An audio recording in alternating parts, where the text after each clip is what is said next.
agora, chegando até um ápice, né, em assuntos que a gente está falando e até que vocês participaram dessa viagem, essa diligência que tiveram lá em Brasília, junto com o Dr. Marcelo Neves, né, se não me engano. Até o Rodrigo não esteve presente, mas ele fez parte desse grupo aí que vocês escreveram algumas ponderações para ser levados ao subsecretário-geral da Receita Federal sobre a reforma tributária, né? É o ponto que chegamos à reforma tributária. E assim, eu já buscando essa questão de definição de CAF, porque a gente tem dois projetos, né? Se eu não me engano, a PEC 49, que é o projeto da Câmara, e a 110, que é a do Senado.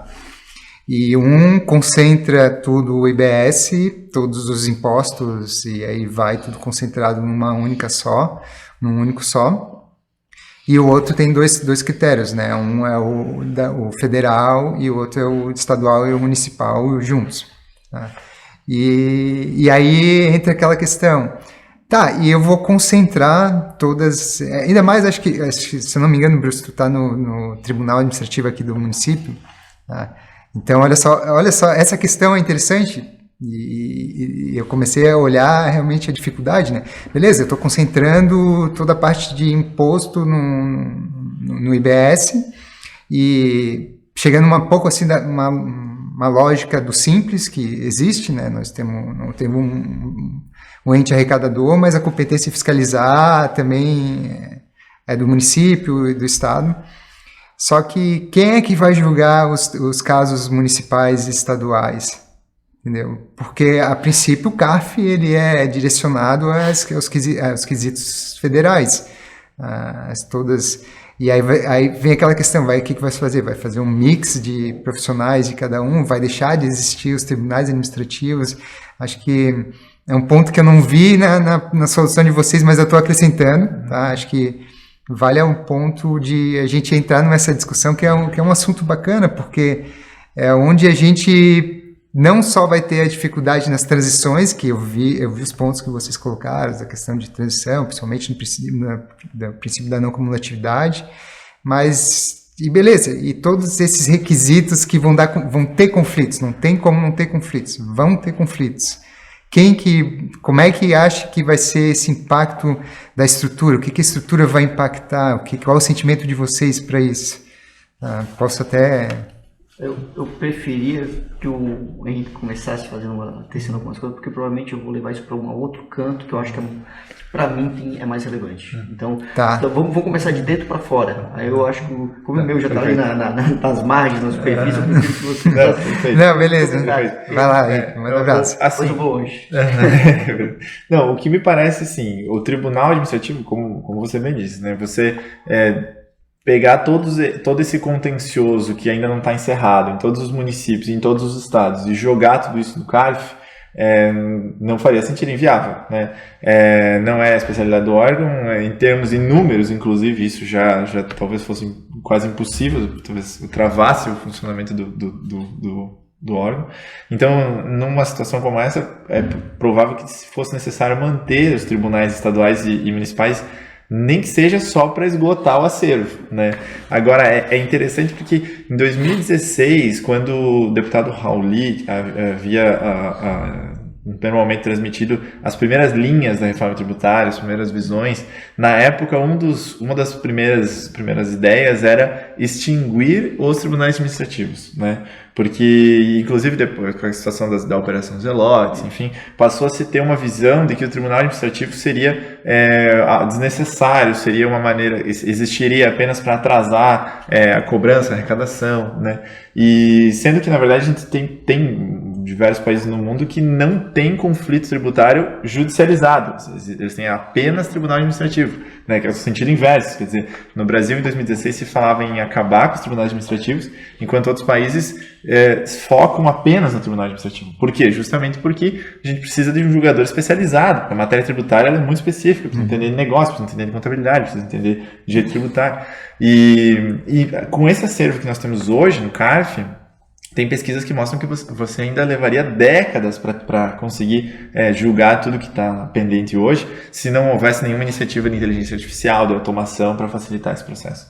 Então, o tribunal administrativo é um problema sério, realmente é algo que tem que se pensar nessa transição, mas a minha visão nesse ponto específico é de que vai ser necessário manter as estruturas estaduais e municipais por um bom tempo, até que se toda a tributação, isso considerando, claro, que o IBS vá realmente englobar ISS, ICMS, enfim, e aí você vai ter um belo período de transição desse contencioso antes que esses tribunais estaduais e municipais não sejam mais, vamos dizer, necessários, entre aspas. Né? Quando estávamos falando do PIS/COFINS, a gente falou como o setor de serviços se prejudicou, caso vá para o lucro real, uma vez que a mão de obra é o principal insumo dele, ele não se acredita.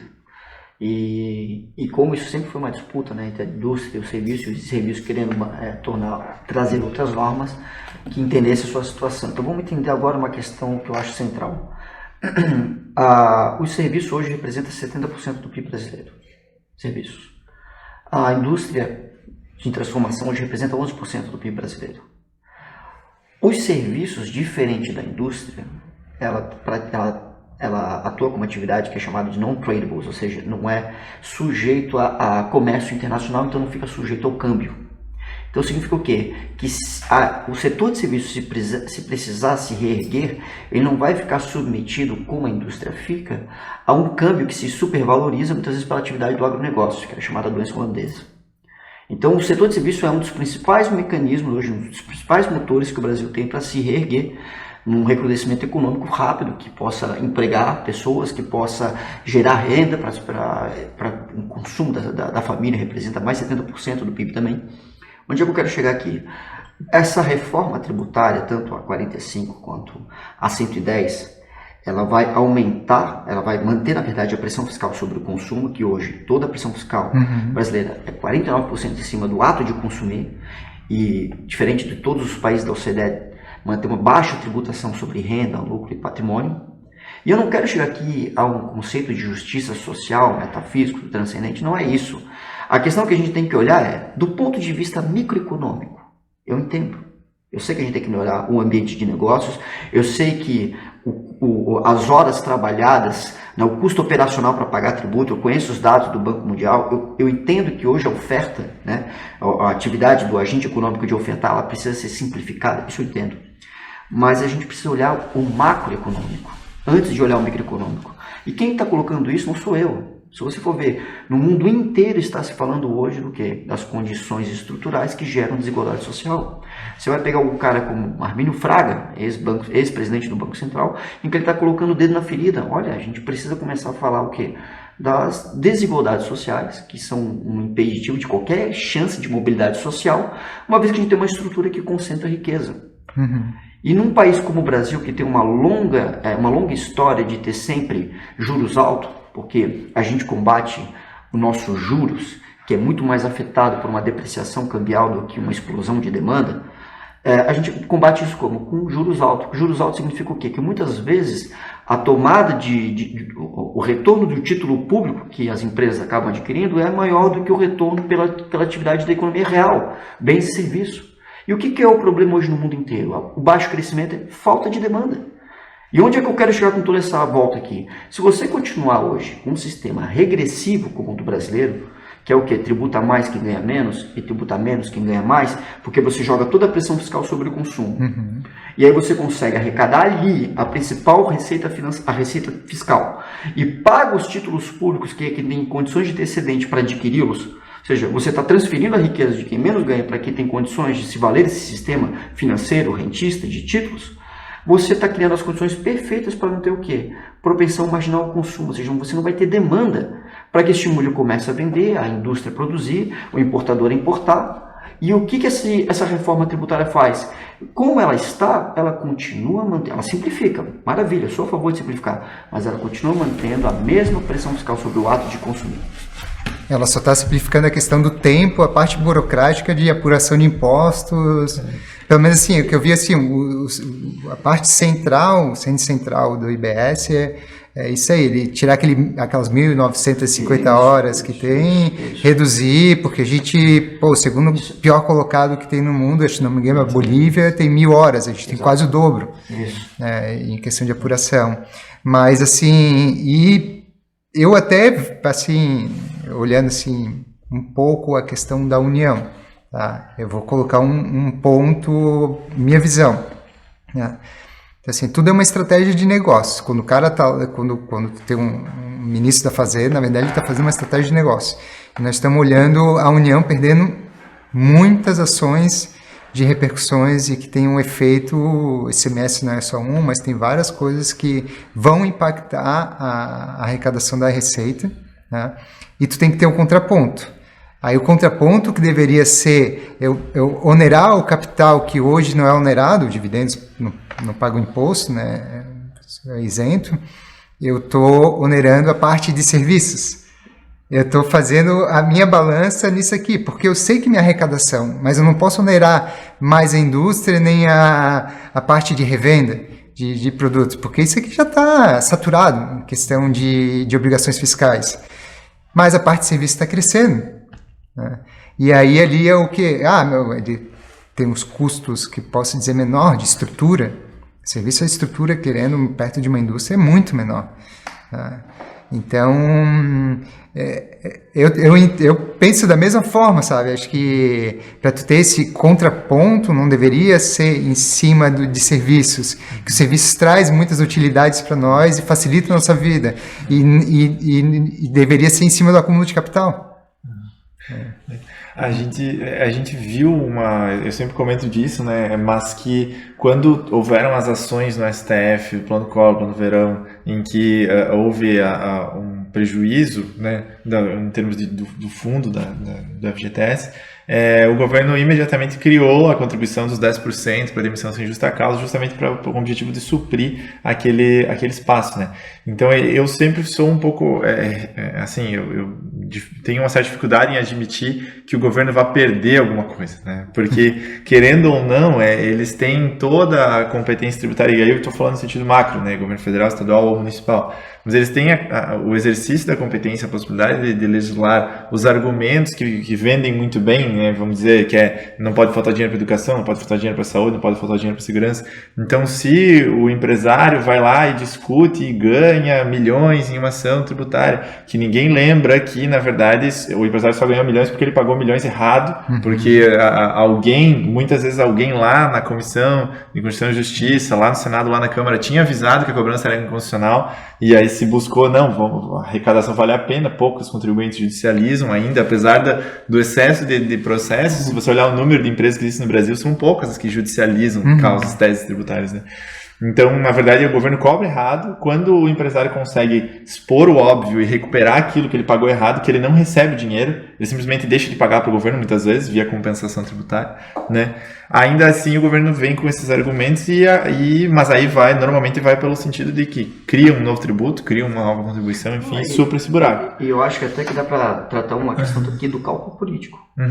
Cálculo político, perfeito. Qual o cálculo político aqui, por exemplo? Qual é o setor que mais vai se beneficiar com a reforma tributária? As instituições financeiras. Porque o IBS vai alcançar a receita da taxa que ela cobra por administrar a outra conta, mas não vai cobrar o que ela ganha hoje, por exemplo, com o spread bancário, que é o custo de aquisição e o quanto que ela empresta. Aí vamos pegar outros setores, como por exemplo, que o serviço é muito difuso. Então você acaba conseguindo ali ter toda a projeção do que você quer arrecadar, tendo um controle político do que você tem que não tributar tanto. Exemplo, o agronegócio vai ganhar agora um parcelamento de 11 bilhões. No momento em que a gente está falando de austeridade, de arrochamento, de dificuldade das contas, a gente vai ter um parcelamento para o setor do agronegócio. E eu não tenho nada contra o agronegócio, mas o que eu tenho que pensar aqui é o seguinte: qual é a sustentabilidade do Brasil no longo prazo? E eu insisto que hoje a nossa estrutura regressiva, ela é a causa, né, a maneira como a nossa política fiscal, monetária e cambial se comunica, é a grande causa para você ter um nível de desigualdade X e um nível de concentração de riqueza que você não tem condições de consumo, porque o capitalismo atual ele se firma que em produção em massa. Para você ter produção em massa, qual é a variável necessária? Renda, consumo em massa. E você não tem essas condições hoje no país, porque a nossa estrutura tributária regressiva, ela prejudica quem menos ganha, ou seja, ela já coloca 49% da tributação no ato de consumir e privilegia, né, ela prejudica quem menos ganha e privilegia quem consegue concentrar um excedente de riqueza que vai se valer do nosso sistema. Hoje, o mercado de capital está explodindo. Por que está explodindo? Nossa Selic está 5%, você está tendo uma mudança para ganhos de curto prazo que está vindo aí numa expectativa de varejo que vem com a liberação do FGTS. Muitas empresas estão mudando o perfil da sua dívida, por isso que a nossa Bovespa está explodindo com emissão de bônus. Mas, efetivamente, demanda aquela produção real. Bem, os números estão aí, né? O nosso crescimento para esse ano está 0,8% do PIB. Saiu agora se eu não me engano, foi do FMI, ou qual foi a organização internacional que falou que a nossa projeção para o crescimento para o ano que vem está 1,7%. Se você imaginar que é quase mais ou menos isso que o Brasil cresce demograficamente, não está crescendo. Então não pode uma reforma tributária, que é um eixo da política fiscal, da macroeconomia, não se preocupar com todas essas variáveis macroeconômicas que são próprias do Brasil. Não basta somente pensar na simplificação do lado da oferta, porque isso não vai resolver o problema. Então, por isso que eu sou tão crítico. Até a gente teve uma conversa, né, Henrique, que você encontra, por exemplo, hoje, quem está propondo essa reforma falando, não, mas isso é só uma primeira etapa, na segunda a gente resolve a questão do patrimônio, da renda e lucro. Mas espera aí, se você hoje já está com 35% da tributação percentual, tributação PIB, 35%, e você está fazendo uma reforma e mantendo o mesmo percentual, como é que você vai fazer uma reforma para tributar o patrimônio herdado, o lucro, os dividendos e manter esse percentual? Você não faz. Você vai ter que manter desonerado como está hoje. Ou então, ou você conserta hoje a tributação sobre o consumo e reduz a tributação sobre o ato de consumir, simplificando e reduzindo, e desloca essa pressão fiscal para onde? Lá para os dividendos, para a distribuição de lucros, para o patrimônio herdado, para os ganhos de capitais, que é onde... eu não estou inventando a roda, são os países mais desenvolvidos fazem. Então, eu acho que é aqui que a gente tem que pensar um pouco além da microeconomia, para as questões macroeconômicas. Sim, o nosso modelo a longo prazo vai aumentar a desigualdade social, isso a gente não tem dúvida. A gente já conversou isso aí até na pós com o Alexandre Schwartzen, eu esqueci até o sobrenome dele, ele é difícil pronunciar, e ele já foi, acho, presidente do Banco Central, e ele pontua isso aí. Em 2003. Exatamente, aí ele fala essa questão, a forma do que está estruturado a parte fiscal de governo, a política fiscal de governo foi feita para ter desigualdade social, não foi feita para tirar. É um engano grandioso achar que trabalhar parte de desigualdade social tem a ver com políticas públicas. Entendeu? Uma rápida adendo, desculpa, que esse tema é apaixonante. Mas aí você olha agora, estamos falando de imposto de renda negativo, 13º do Bolsa Família. Agora está saindo um microcrédito aí de 40 bilhões. Tudo paliativos que não se sustentam no tempo. E se você falar em desigualdade, a gente precisa olhar o que está acontecendo no mundo. O que aconteceu no Chile? O Chile, alguns meses atrás, era a Suíça na América. Agora ninguém está entendendo, mas todos os indicadores estavam explodindo. Pois é, amigo, mas tinham outros indicadores que ninguém estava dando atenção, que eram aqueles que se referiam à desigualdade social. O Brasil talvez ainda não chegou a um ponto de tamanha tensão, porque ainda temos SUS, ainda temos Bolsa Família, ainda temos essas medidas compensatórias que sempre foram liberais, não tem nada contra isso. Só quero dizer que a gente tem que olhar no longo prazo. Qual é o nível de sustentabilidade do Brasil no longo prazo? Qual é o nível de desenvolvimento que o Brasil tem hoje para produzir bens de valor agregado, olhando a indústria 4.0, porque a gente tem um balanço de pagamento e soja não vai pagar celular por muito tempo, não paga, nunca pagou. O Ricardo Amorim, até numas palestras dele, ele comentava, até para a gente, vou passar a bola para ti, a gente até, a conversa tá legal, mas a gente vai fundo, mas eu acho que é legal pontuar isso aí. E ele fala de uma preocupação que ninguém olha, que é a bolsa imobiliária, a bolha imobiliária da China.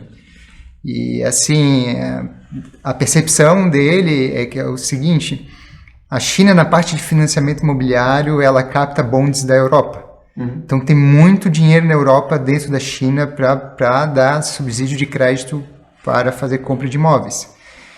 Só que, apesar de, claro, ela não cresce mais a 9%, mas cresce a 6,5%, mas o PIB dela é muito maior que antes e tal. Mas chega uma hora que isso não tem sustentabilidade, uma hora isso aí vai ter o efeito reverso. Tá? E ele pontua que se tu acha que em 2008 a bolha imobiliária dos Estados Unidos foi grande, vocês não têm a mínima noção que vai ser a bolha imobiliária da China na hora que as fábricas começarem a fechar. Sim. Sim. Mas o mercado já sacou isso. São 15 trilhões alocados em títulos com juros negativos. 15 trilhões. Então, você está botando dinheiro com retorno negativo porque só quer se garantir um mínimo de conservação do poder de compra do ativo, do poder de venda do ativo. Então, até o mercado já está entendendo isso, que a gente chama da inversão da curva de juros, né? Do longo prazo, você está procurando mais juros de longo prazo negativo do que está procurando a curto prazo. Ou seja, o próprio mercado, e é por isso que saiu 20, 30 bilhões aqui da nossa B3, da nossa bolsa, porque está se procurando o quê? Olha, e essa tensão comercial é seríssima, ninguém sabe como é que vai ser o destino do Brexit, e todos esses bônus aí está relacionado também com a rigidez da economia alemã, que está também entrando numa fase ela está começando, o problema do setor automobilístico alemão é seríssimo, está afetando toda a zona do euro, e hoje vocês estão olhando o quê? As pessoas estão querendo conservar o que hoje tem, ainda que seja negativo, desde que no longo prazo tenha um mínimo do que tem hoje. Então o que você está colocando não é daqui a 3, 5 anos, eu acho que vai ser daqui a pouco.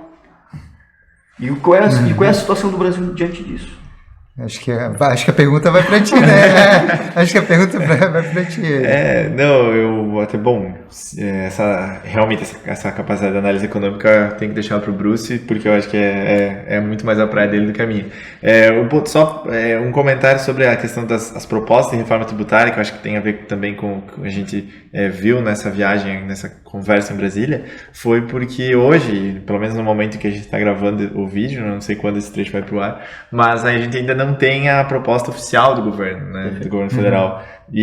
Mas a gente já tem, quanto a esse problema da transição, a gente estava comentando sobre os tribunais administrativos, e um ponto que a gente trouxe na carta foi justamente porque você está criando um IBS, reunindo tributos com critérios diferentes, e não com uma atividade, competências diferentes. As propostas que hoje existem, elas prevêem ali um período de transição na faixa de 10 anos, né, e de coexistência entre o novo regime e o regime antigo.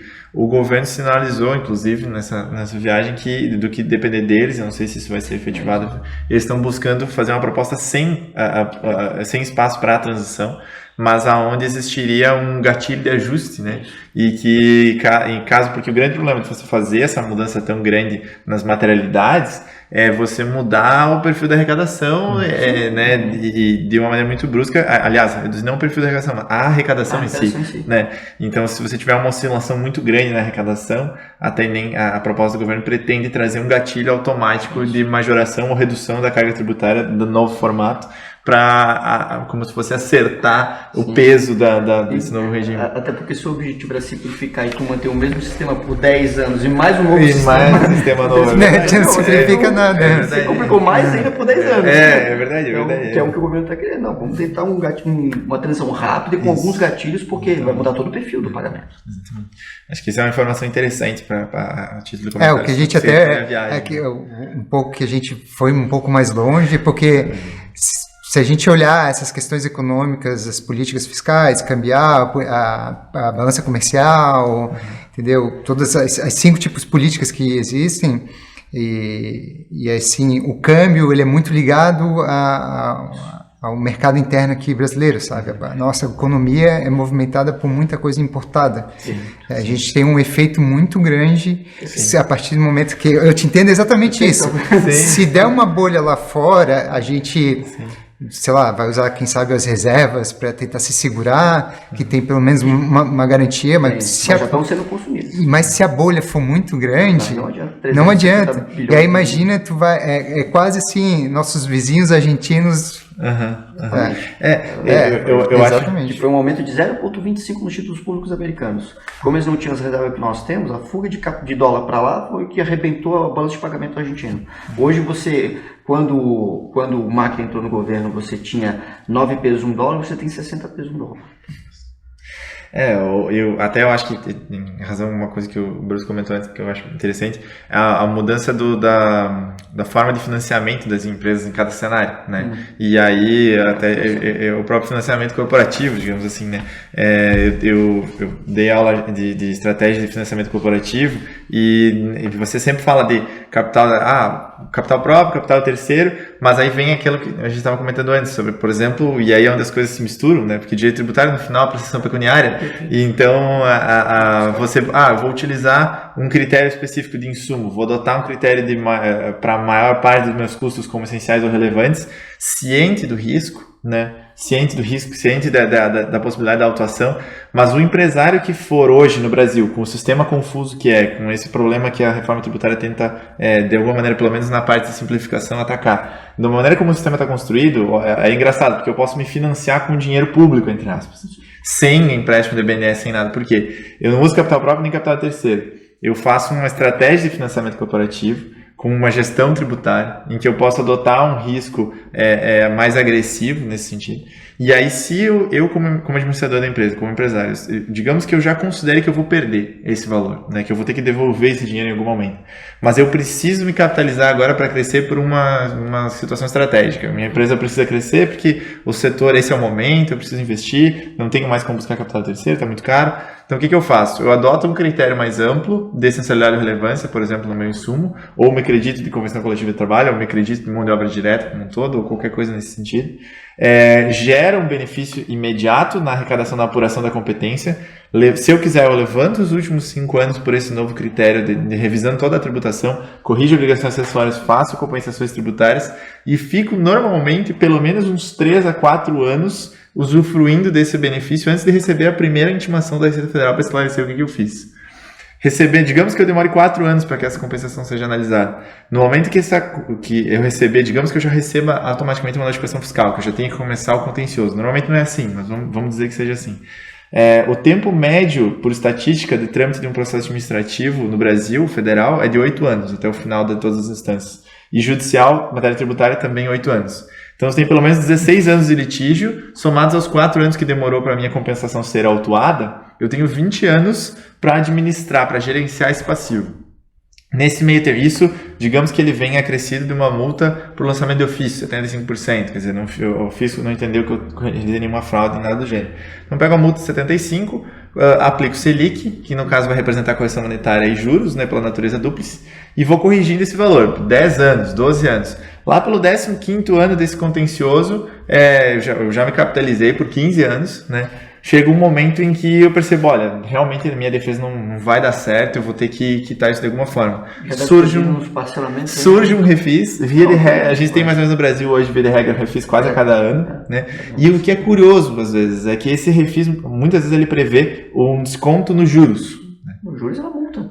Pois a multa, eu entendo, ok, eu escondo a multa, mas quando você fala desconto nos juros, não é nos juros. É na Selic, que não é só juros, é correção monetária. Também no poder de compra, ou seja, você está diminuindo o principal. Você está diminuindo o principal. Então, o curioso é isso, quer dizer, se você planilhar isso muitas vezes, e aí esse refinanciamento, esse refis, essa renegociação, às vezes vai te permitir pagar essa dívida em 120 vezes ou mais, a gente já teve refis de 150, 170. Então, se o empresário adotar uma estratégia agressiva como essa, para se capitalizar com dinheiro público, não capital próprio nem capital de terceiro, mas quase como um dinheiro do governo, e ele não distribuir dividendo, ele utilizar esse dinheiro para reinvestir, para crescer, quando ele for pagar isso 15 anos depois, ele paga com desconto no principal, porque ele está cortando correção monetária, e em parcelamento que dura 10 anos.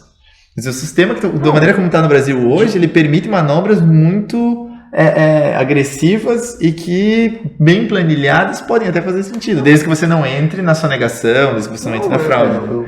Perfeitamente. É impressionante esse tipo de análise. Eu só queria fazer um comentário que você colocou. Por favor, faça o nosso último comentário aí. Seguinte, por que a Ford saiu da BC Paulista? Não foi bem falta de investimento, falta de linhas de crédito, falta de demanda. Aqui a reforma tributária tem que olhar o quê? Como é que eu aumento a propensão marginal ao consumo? Como é que eu aumento a demanda? Aí, por que eu estou colocando isso? Porque hoje o Brasil, ele está tomando... Nós somos um capitalismo sem capital. A gente está desmantelando hoje o BNDES. Eu não estou dizendo que o BNDES, todas as suas linhas de crédito não eram viáveis, não estou dizendo que o BNDES sempre agiu da melhor maneira, mas o BNDES era um banco de fomento importante para o Brasil, sobretudo se você precisava ter, embora nunca tivemos uma taxa de juros de longo prazo, né? A TJLP era revista a cada 3 meses, e hoje a TLP, que é mais próximo da linha de mercado, mas você tinha que ter uma linha de crédito que olhasse o longo prazo, porque como é que você vai ter hoje no Brasil crescimento com a nossa infraestrutura, em que uma empresa tem 12% do seu faturamento despendido em logística, em transporte, porque as condições que nós temos aqui de infraestrutura são precárias. E a gente está desmantelando o BNDES e acreditando que esse ato de infraestrutura vai ser financiado com o quê? Com emissão de bônus, com debêntures? Com capital. De fato, o Brasil hoje é o terceiro ou quarto país com o maior destino de investimento estrangeiro direto, porque a gente tem atos aqui enorme, né? Se você imaginar, só estamos atrás da China, Singapura e Hong Kong, se não me engano. Todavia, isso hoje, esse investimento estrangeiro hoje que nós vemos, que nós estamos acompanhando, sempre foi destinado aqui a título público e muitas vezes alguns ganhos de curto prazo no mercado de capitais, mas efetivamente produção real, infraestrutura, você não tem chance de ver isso acontecer, a meu modo de ver, com as condições que nós temos hoje de produção no Brasil. E eu acho que a gente não está olhando todo esse cenário macroeconômico, e a gente tem muito que hoje, que o Gustavo foi num ponto central, a gente tem muita política de governo, não tem política de Estado. A gente está olhando a próxima eleição, a gente está olhando o próximo discurso, não está olhando os próximos 10, 15, 20 anos, a gente não está olhando que nem os chineses olham os próximos 100 anos. Tem aquela brincadeira que perguntaram para os chineses, né? E aí, o que você achou da Revolução Francesa? Ah, não dá para avaliar ainda porque tem muito pouco tempo, né? Tem pouco tempo para a gente pensar como é que foi. Então, os caras estão olhando os próximos 100, 200 anos, né? Não é à toa que saiu de uma revolução, de um período feudal, na década de 50 e 60, uma revolução dentro de uma revolução, e hoje está aí, vai ultrapassar os Estados Unidos em PIB nos próximos 5 anos, imagina. Mas todo ponto é, se o empresário precisar de dinheiro, e a tua exposição foi perfeita, mas hoje as empresas estão com 40% da capacidade instalada ociosa. Vai produzir por quê? Por que eu vou empregar mais alguém? Veio agora a medida provisória da carteira verde e amarelo, né? Em 19 e 20 e poucos anos, né? E eu acho que tem coisas positivas e negativas ali, mas assim, a questão hoje é parar de olhar para a oferta. Eu sei que tem coisas para resolver do lado da oferta, mas você tem que olhar também do lado da demanda. Os grandes agregados, os grandes equilíbrios de desemprego e inflação, você tem que voltar a tomar isso, porque hoje o mundo inteiro está tendo um problema seríssimo de quê? Falta de demanda. Quando você tem um nível de concentração de riqueza como nós temos, não tem quem compre o que está sendo produzido. E aí você tem hoje o menor Selic, você vai ter o menor juros, você vai ter o melhor cenário, mas também não vai ter quem compre. Isso tudo vai virar o quê? Um problema que não vai ser consertado com o aumento do crédito. O que está acontecendo hoje? Juros negativos e sabe, ninguém está comprando. Amigo. Pode considerar juros negativos porque não tem. As famílias já estão com 40% da sua renda estrangulada com inadimplência. 20% já está sendo irrecuperável. Acho que o buraco é mais embaixo. Acho que é um assunto até se a gente for... A gente vai longe. É legal a gente expor até essa visão, porque na verdade se complementa. Perfeito. Um tem o perfil de analisar de alguma forma ou de outro, mas no fundo a gente está se complementando aqui. E agradeço a participação do Bruce, do Henrique, acho que foi bacana, é o primeiro. Agradeço ao pessoal aí que está assistindo a gente. Curte o canal, acho que são os primeiros vídeos do canal, então curta o canal. A ideia é que a gente vá trazer mais assuntos, mais para frente vamos misturar aqui empresários com o pessoal do direito, vamos trazer contadores, contadoras, então essa é a discussão, esse foi o objeto, esse foi, na verdade, o meu estímulo de criar esse canal.